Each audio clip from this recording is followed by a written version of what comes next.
말씀을 통해 하나님의 말씀을 전하도록 하겠습니다. 오늘 레위기 5장 14절부터 6장까지 말씀을 통해 참된 회개는 이런 것입니다 라는 제목으로 하나님의 말씀을 나누도록 하겠습니다. 여러분, 요즘에 한국과 일본의 갈등이 점점 커지고 있습니다. 한쪽은 피해자의 나라이고 다른 한쪽은 가해자의 나라입니다. 한국이 일본으로부터 독립한 지가 74년이라는 시간이 흘렀습니다. 74년이라는 시간이, 오랜 시간이 흘렀음에도 불구하고 여전히 한국과 일본은 갈등 속에 있습니다. 이렇게 오랜 시간이 흘렀음에도 불구하고 두 나라의 갈등이 해결되지 않는 그 갈등의 원인이 무엇일까요? 그것은 바로 서로의 생각과 서로의 입장이 다르기 때문입니다. 해방 이후 가해자의 나라였던 일본은 1965년 한일 협정을 통해서 이렇게 이야기합니다. 우리 일본은 이미 한국에 해야 할 의무를 다했습니다.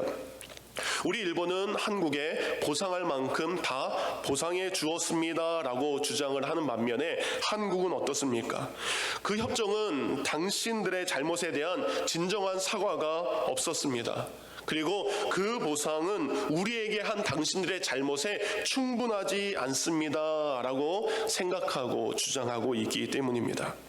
그러니까 이렇게 자신들이 생각하는 잘못에 대한 보상, 그리고 그 잘못에 따른 회복에 대한 기준이 서로 다르기 때문에 그 갈등이 지금까지 지속이 되고 있습니다.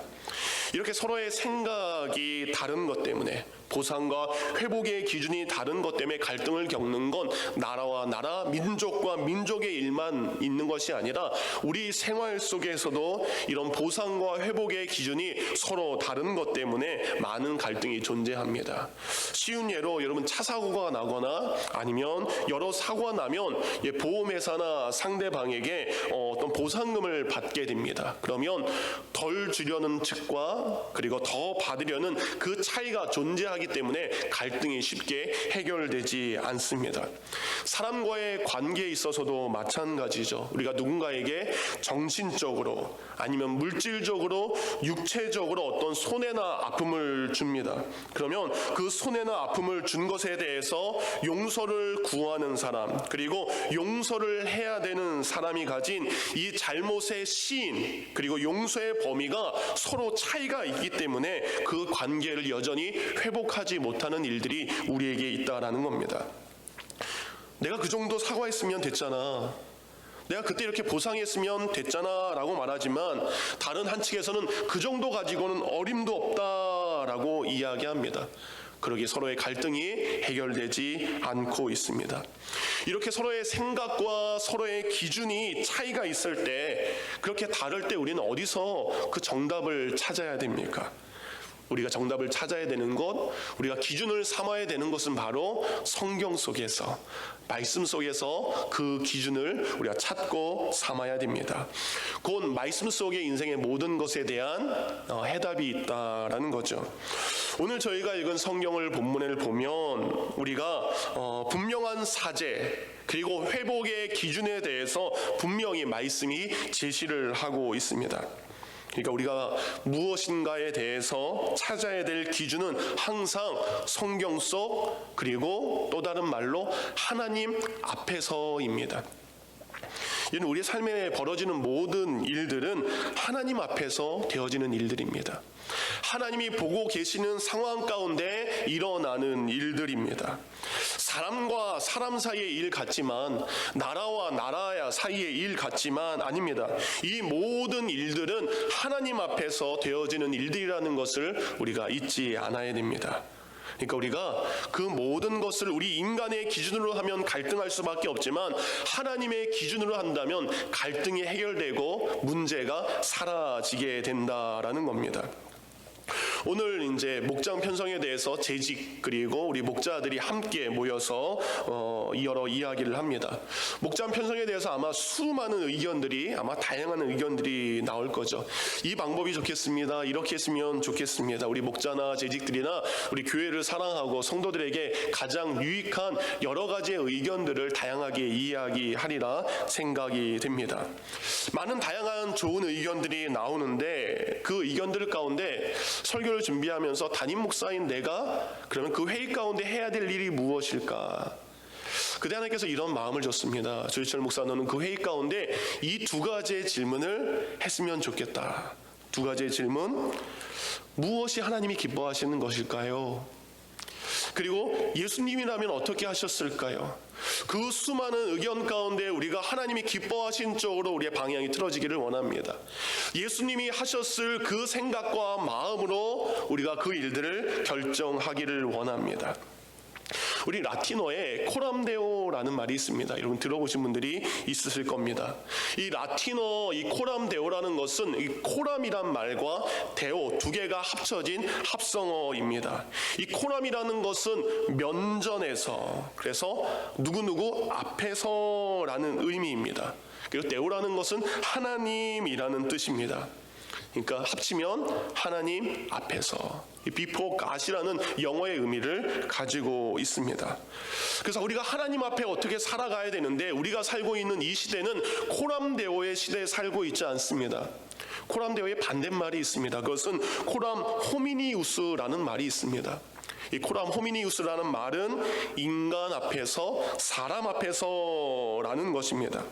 그러니까 하나님이 앞서는 것이 아니라 사람이 앞서는 시대가 코람 호미니우스 시대라는 거죠. 그러니까 우리가 살고 있는 시대는 하나님이 앞서는 시대가 아니라, 하나님 앞에서 우리가 살고 있는 시대가 아니라, 사람들이 사람을 생각을 앞세우고 사람이 우선되는 시대에 우리 그리스도인들이 살고 있습니다. 하나님 앞에서 하나님의 기준으로 살아가는 것이 아니라 사람들의 기준으로 살아가기 때문에 인간이 하나님보다 높다라는 교만을 가지고 살아가는 시대에 우리 그리스도인들이 오늘을 살아가고 있습니다. 그래서 각 사람들이 가지고 있는 자신만의 생각과 기준이 하나님의 진리보다 옳다라고 믿는 시대에 우리는 살고 있습니다. 사람들에게 하나님은 이렇게 이야기합니다. 이 정도면 용서해라 라고 이야기합니다. 근데 사람들은 이야기합니다. 아닙니다. 내가 이 정도로는 용서할 수 없습니다. 이 정도까지 해야 용서할 수 있습니다 라고 말을 합니다. 반대로 하나님은 이렇게 합니다. 너희가 이렇게까지 용서를 구하라 라고 이야기합니다. 근데 우리 인간의 생각으로는 내가 그 정도까지는 용서를 구할 수 없습니다 라는 차이가 우리에게 존재합니다. 그래서 사람은 늘 하나님의 말씀을 앞에 내세우기보다 우리의 생각을, 우리의 경험을 앞세우고 있습니다. 지금 여러분 앞에, 우리 앞에 있는 것은 무엇입니까? 이곳에 있는 우리 모두가 지금 하나님이 내 앞에 계시다는 것, 곧 내가 하나님 앞에 있는 것을 믿는 코람데오의 믿음으로 우리가 살아가기를 원합니다.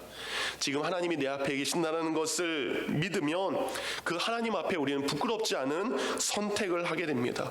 그러면 우리가 하나님 앞에 믿는 자의 선택을 통해서 우리는 거룩한 백성의 삶을 살 수 있게 됩니다. 그래서 오늘 말씀은요, 우리가 어떻게 거룩한 백성이 될 수 있을까? 우리가 어떻게 거룩하게 살아갈 수 있을까? 그것에 대한 말씀이 오늘 여러분과 함께 나눌 말씀입니다. 지난 월요일부터 레위기의 말씀을 통해 큐티를 진행을 하고 있습니다. 레위기는 무엇에 관한 말씀인가? 그것은 바로 거룩에 관한 말씀입니다. 레위기는 처음부터 끝까지 이 거룩에 대한 말씀이 가장 많이 나옵니다. 레위기 전체의 거룩이라는 단어는 90번이 나오게 됩니다. 거룩과 관련된 형용사와 명사와 동사가 무려 261번이나 언급이 되어 있습니다.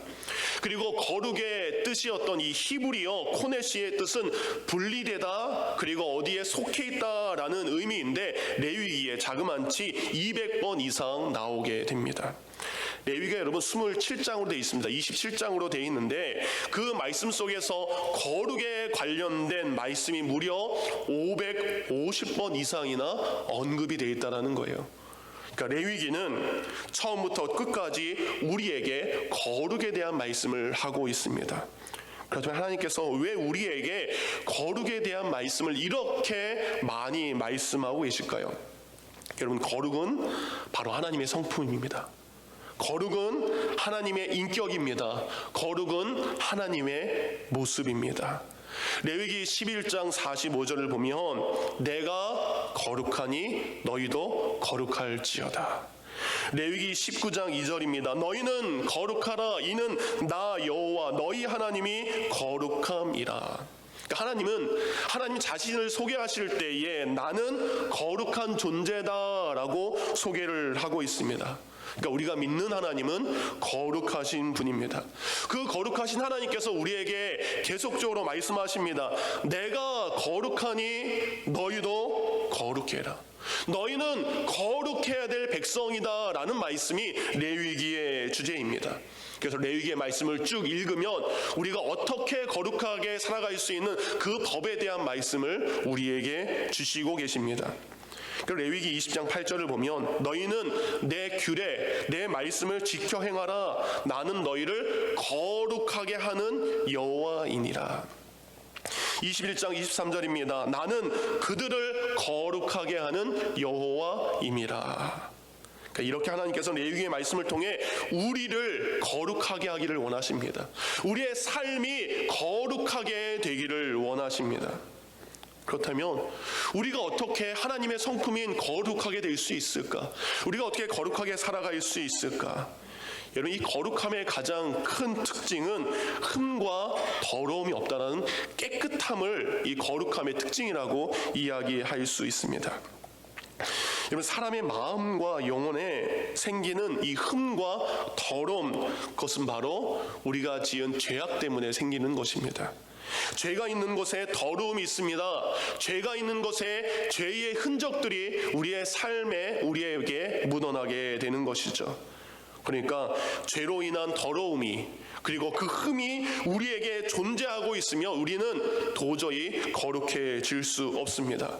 그러면 우리가 거룩하기 위해서 가장 먼저 해야 될 것은 바로 우리를 더럽힌, 우리에게 죄의 흔적을 남게 한 그 죄의 문제를 해결하는 것, 그것이 가장 우선으로 우리가 해야 될 일들입니다. 그런데 여러분, 우리 인간에게는 죄로 인해 더럽혀진 우리의 죄의 흔적과 죄의 더러움을 제거할 수 있는 능력이 여러분 우리에게는 없습니다. 그래서 하나님께서는요, 이 레위기의 말씀을 통해 1장부터 7장을 통해서 우리에게 있는 죄를 용서하는 제사법, 새벽 예배 때 말씀드렸죠. 다른 말로 무슨 법? 용서법. 그 5가지의 제사법은 5가지의 용서의 법을 우리에게 주셨습니다. 이 5가지의 제사는 뭡니까? 우리를 거룩하게 하는 제사요, 우리를 거룩하게 하는 예배를 말씀을 하고 있습니다. 가장 먼저 하나님께서 우리에게 말씀하시는 것은 번제라는 것입니다. 여러분, 번제는 가장 오래된 제사입니다. 창세기 8장 20절에 보니까 노아 홍수가 났죠. 노아 홍수가 끝난 다음에 방주에서 나온 노아가 가장 먼저 하나님께 드린 것이 번제입니다. 창세기 22장을 보니까 아브라함이 이삭을 번제로 하나님께 올려드리게 됩니다. 아브라함 시대에 살았던 족장이었던 욥도 어떻습니까? 자신의 자녀들을 위해서 욥기 1장을 보니까 번제를 드렸던 것을 알 수 있습니다. 출애굽 후에 성막이 세워집니다. 그 나라에 솔로몬을 통해서 성전이 세워지게 됩니다. 아침 저녁으로 날마다 드렸던 제사가 바로 이 번제의 제사입니다. 그러면 이렇게 날마다 드리는 이 번제의 의미와 목적은 무엇이냐? 바로 속죄와 헌신, 이 2가지의 의미를 가지고 있습니다. 번제라는 것은요, 자신의 죄를 하나님께 고백한 그들의 죄를 하나님께서 용서하기 위해서 주신 은혜의 예배입니다. 그리고요, 그 은혜를 받은, 속죄함의 은혜를 받은 사람이 하나님 너무 감사합니다. 나의 모든 것을 가지고 내가 이제 하나님 앞에 나 자신을 내어드립니다. 전적으로 내가 하나님 앞에 헌신의 삶을 살겠습니다. 그래서 속죄를 통한 헌신의 예배가 번제의 의미이죠. 여러분, 번제는요, 강제적인 예배가 아니었습니다. 강제적으로 억지로 드리는 예배가 아니었습니다. 전적으로 사람의 의지에 따른, 그래서 자신의 결정에 따른 예배가 번제입니다. 곧 자발적인 헌신, 자발적인 제사와 예배가 번제의 예배입니다. 우리가 번제의 예배를 드릴 때 가장 중요한 것은 그 번제의 예배는 피 흘림이 있어야 된다는 겁니다. 그 피는 우리의 죄를 씻기 위해 필요합니다. 우리의 죄의 흔적을 지우기 위해 필요합니다. 우리의 허물을 덮기 위해 필요합니다. 구약 성경에는 구약은 오실 예수님의 모형으로 짐승의 피를 통해 우리의 죄를 용서해 주셨습니다. 그러나 지금은 이 땅에 오신 예수 그리스도의 흠없고 온전하고 완전한 그리스도의 보혈로 영원한 속죄가 이루어졌습니다. 그러니까 우리가 이렇게 주일 아침마다 예배를 드리는 이유는 무엇입니까? 나를 위해 이 땅에 오신 예수님, 나의 죄를 용서해 주셔서 감사합니다. 이 예배를 통해 이제는 예수님이 나에게 제물 되셨다면 이제 내가 하나님 앞에 헌신의 제물이 되겠습니다. 그러니까 여러분 예배는요, 나를 하나님께 올려드리는 헌신의 고백입니다. 그래서 이 번제의 특징, 또 다른 특징은 피 흘림과 동시에 그 모든 제물을 한 부분만 태우는 것이 아니라 전체를 불사르는 것이 이 번제의 예배의 특징입니다. 그러니까 우리가 거룩하게 되기 위해서는 우리 한 부분을 하나님께 드리는 것이 아닙니다.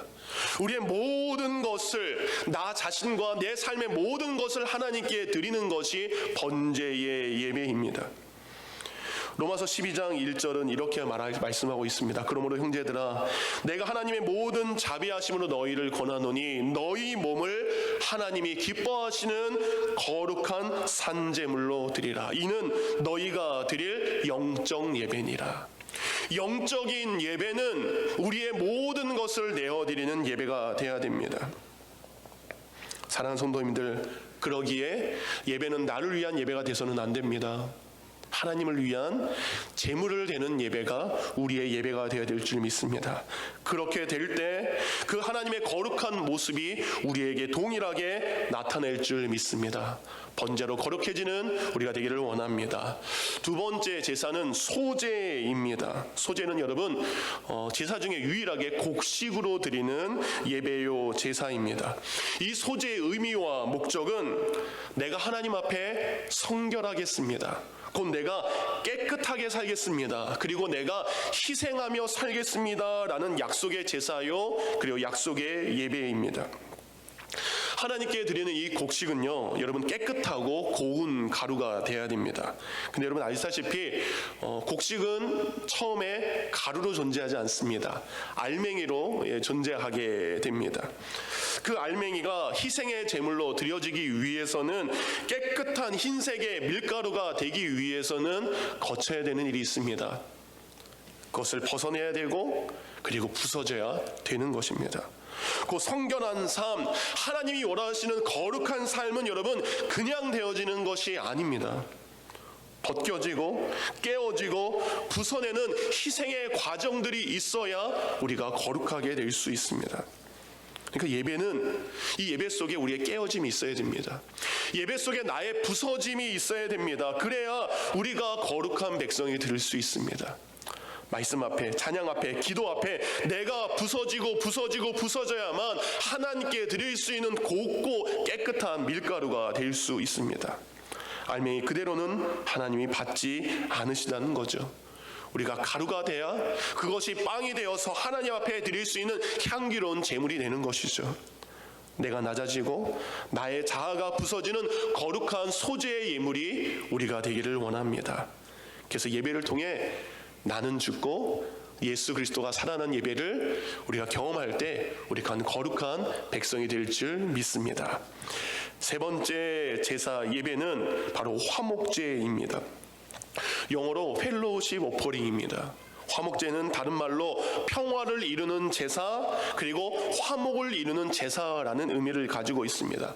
그래서 이 샬롬이라는 의미를 가지고 있습니다.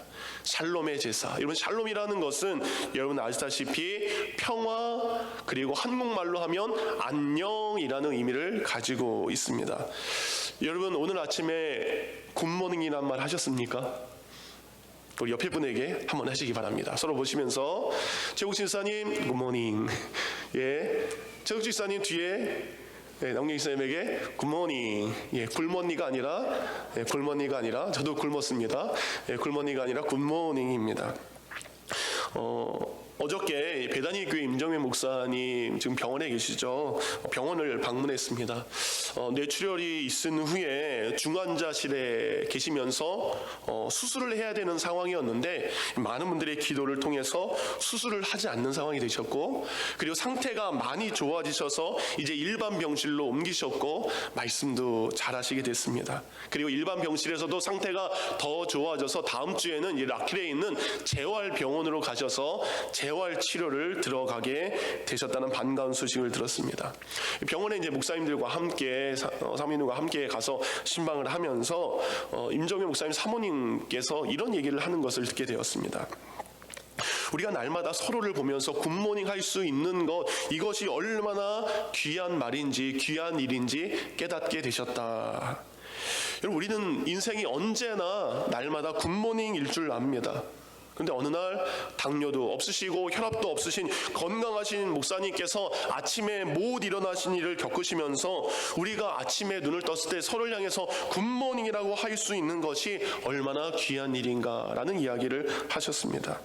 우리가 매일 아침에 일어나서 가족에게 그리고 직장 동료들에게 굿모닝이라고 웃으면서 이야기할 수 있는 것, 이것이 우리 성도의 삶에 날마다 이어지기를 주님의 이름으로 축원합니다. 이처럼 우리가 굿모닝은 누구와 하는 거예요? 좋아하는 사람, 사랑하는 사람, 가까운 사람과는 언제든지 굿모닝 하게 됩니다. 그런데 여러분, 마음이 불편한, 쉬운 말로 원수와는 뭘 못합니까? 굿모닝 못합니다. 누군가를 미워하기 시작하고 누군가와 불편해지고 증오하는 사이가 되면 가장 먼저 안 하는 게 있습니다. 뭘 안 하죠? 인사 안 합니다. 가장 먼저 안 하는 게 인사부터 안 하죠. 여러분, 우리에게 죄가 들어왔을 때 우리의 그 죄로 말미암아 우리가 하나님과 원수가 되었습니다. 죄로 인해서 우리는 하나님을 향해서 인사하지 않습니다. 곧 하나님을 향해 경배하지 않습니다. 하나님을 향해 찬양하지 않습니다. 하나님과 예배하지 않는 존재가 되었습니다. 이렇게 죄로 인해 하나님과 원수된 우리를 위해서 하나님께서는 그의 아들을 보내서 우리로 하여금 다시 화목하기를 원하셨습니다. 그래서 로마서 5장 10절을 보면 우리가 원수 되었을 때에 그의 아들의 죽으심으로 말미암아 하나님과 화목하게 되었은즉 화목하게 된 자로서는 더욱 그의 살아나심으로 말미암아 구원을 받으리라. 예수님께서 이 땅에 화목제물로 오셔서 하나님과 우리 사이에 원수 되었던 것들을 화목의 은혜로 바꿔 주셨습니다. 그리고 우리가 화목제물을 드린다는 건, 화목의 예배를 드린다는 것은 하나님과 화목해지는 시간, 곧 하나님께서 샬롬의 은혜를 우리에게 내려주셔서 우리로 하여금 평안과 평화를 맛보는 시간이 우리의 예배의 시간이 돼야 됩니다. 그러니까 우리는 예배를 통해 우리에게 있는 평안과 평화를 회복을 해야 됩니다. 근데 그것에 그치는 것이 아닙니다. 화목의 예배는 우리가 받은 평안과 평화를 우리의 이웃과 나눔의 의미를 가지고 있습니다. 여러분, 다른 제사는요 다 불태웁니다. 그리고 그 향기를 하나님께 올려드리고요, 남는 건 제밖에 남지 않습니다. 이 화목의 제물은요, 제사를 드린 다음에 하나님께 일부를 태워 올려드리는 거고요, 일부를 남기게 됩니다. 그리고 함께 화목의 제사를 드린, 화목의 예배를 드린 사람들이 그 화목의 예물을 가지고 나누어 먹는 시간이 이 화목의 예배 가운데 반드시 있어야 되는 순서입니다. 곧 예배는 내가 하나님께만 받는 것이 아니라 내가 하나님께 받은 그 은혜, 내가 하나님께 올려드린 그 감사를 이웃과 나누는 것이 거룩한 백성들의 삶의 모습이 되어야 되는 거죠. 이웃과 선교지의 고통을 나눕니다. 기쁨을 나눕니다. 아픔을 나눕니다. 짐을 나눠줍니다. 이것이 진정한 화목의 예배가 되어야 됩니다. 바로 그런 예배가 될 때 우리가 주의 거룩한 백성이 될 줄 믿습니다. 마지막으로 네 번째와 다섯 번째 예배는 속죄의 예배, 속건의 예배입니다. 여러분, 다른 제사는요 자유의지를 가지고 예배를 드리는 것이지만 이 속죄제와 속건제의 예물은 선택이 아닙니다. 자유의지가 아닙니다.